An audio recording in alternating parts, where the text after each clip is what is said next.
సిరిమల శాస్త్రి గారు అంటే మీ అందరికీ ఇప్పటికీ అర్థమైపోయి ఉంది. ఈ రోజున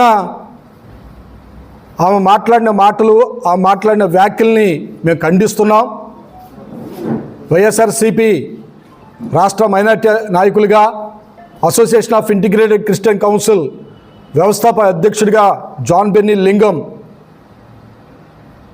ఆమె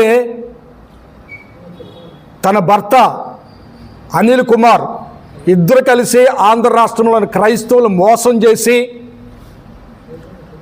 ఈ రాష్ట్రాన్ని వదిలిపెట్టేసి తెలంగాణ రాష్ట్రం పారిపోయారు.